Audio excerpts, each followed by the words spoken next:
everyone, I'm Jen and welcome to my channel. If you are new here, welcome, and if you are returning, remember you are loved. I'm a woman in long-term recovery. I'm also a CARC, a SERPA, a rape crisis counselor, a Narcan trainer, founder of Supplies for Life, a harm reductionist, whole bunch of stuff. If you want to know anything else about how you can support Supplies for Life or all my social media connections, all that stuff, please look in the description box down below and you will find links to former videos, things I've been involved with, Amazon wish lists, things of that nature. Today, we're just going to hop right into it. We are going to be looking at Kensington, Pennsylvania.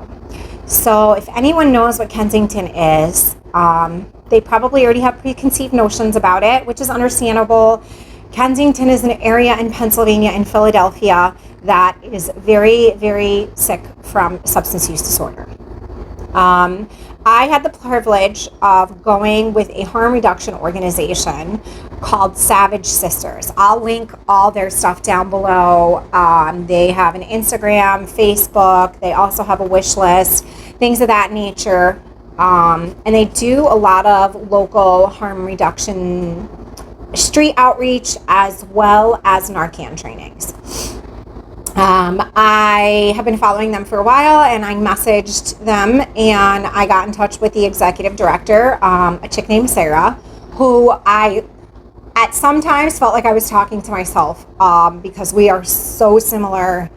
It was crazy. A lot of people actually in her recovery homes that she has was like, oh, so you're the New York version of Sarah. And I was like, well, pretty much, yeah. So we went down on a Saturday, Jared and I. We went to Philly on a Friday night and we slept over.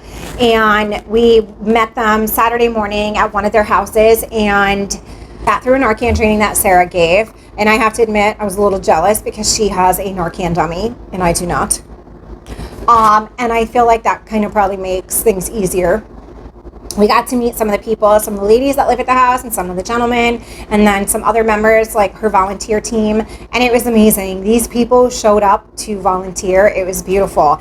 And it was so incredibly well organized. She had a whole list on her phone, what table was what, who she needed where. And it was just really awesome. So I'm going to put together a little, bunch of clips for you guys just to get an idea of it. And right now, they are overrun by something called trank dope. And what it really is, it's really not dope at all. There's actually no heroin in it. It is part fentanyl, part animal tranquilizer. And it is eating people's skin from the inside out. And the reason why I say that is because people are having gaping holes that are unable to heal and properly let layers of skin form. This chemical is basically eating people from the inside out. And the reason why it doesn't do this to animals is because they use the substance once when they're getting a surgery, and then they get medically taken out of that procedure as well. And as humans, we don't, and we keep using and keep injecting and keep using it in the same sites. When Jared and I went, I think he was a little nervous at first because he's never done straight outreach to that degree. When we left, he actually was very impressed, and I think it gave him a different perspective as well. Everyone that came up to our table, we were in charge of like miscellaneous stuff. So we had socks and underwear and, typical Supplies for Life stuff. So for me, I was like, whatever, Everybody was so well behaved. There was no ruckus that happened. They were incredibly grateful that we were there and just unbelievably kind. And it was a wonderful experience. I really, truly, And I wish I could do it every day. That is like the passion in my soul. And it gave me a new spark for Supplies for Life again, and I'm really grateful for that because I was burning out a little bit. And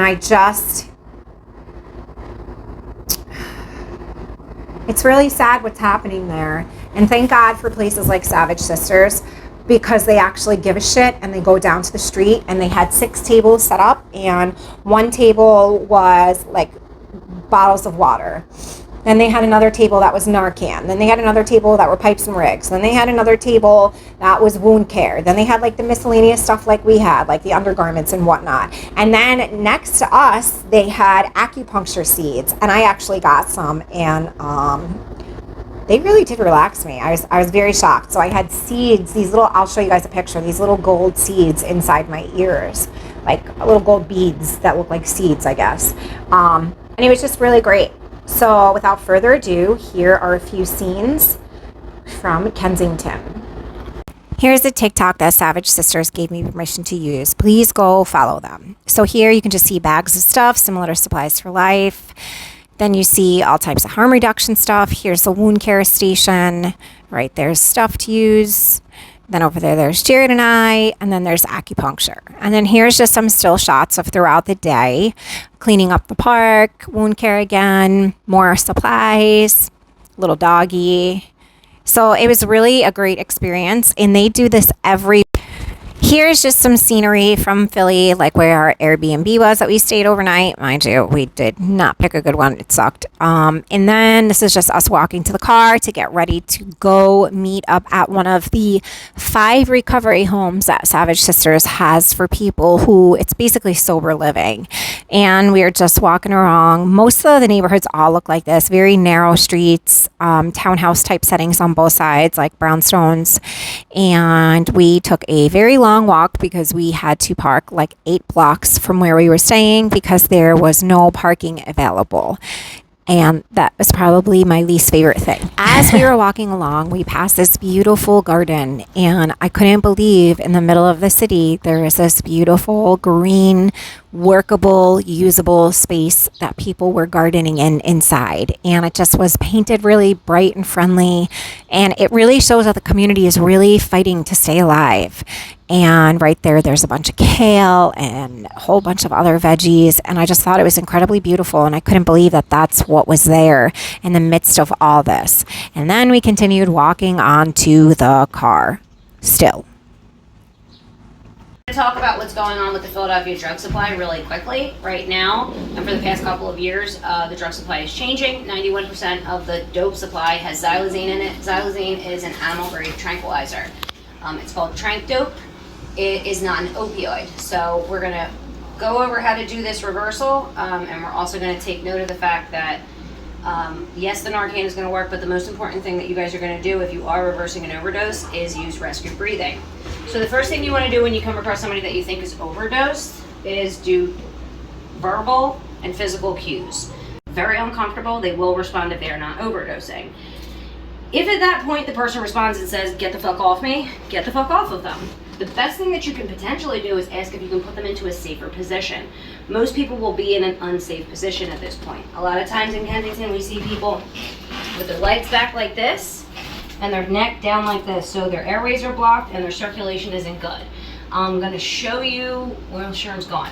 I'll show you guys how to, okay. So this is if they are responsive. So that beauty that we all just saw was Sarah, the executive director of Savage Sisters. Now here's Jared. Here's some cops that were right behind us that something happened, and they just like literally were shooting the shit, coffee talk, really didn't give a shit. It was kind of disturbing to see. They didn't even clean off the blood on the steps over there.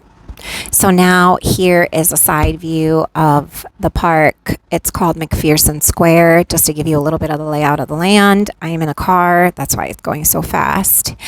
And I just wanted to give you guys a view. On the other side of that white building is where the steps are and where most people gather.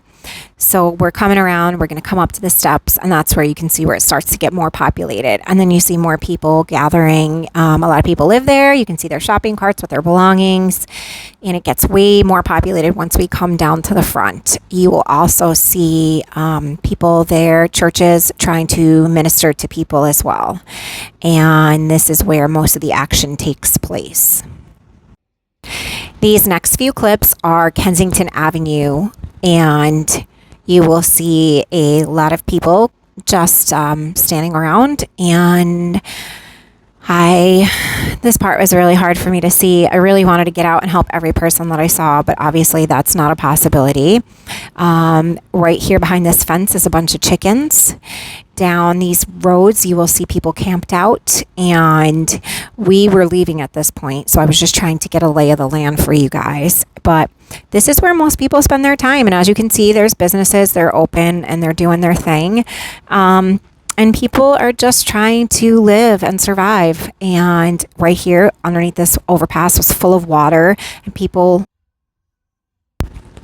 Here is a sign of Kensington Ave. It's the actual street sign. I just wanted to give you guys a view of that. And here is Savage Sisters info to go follow them.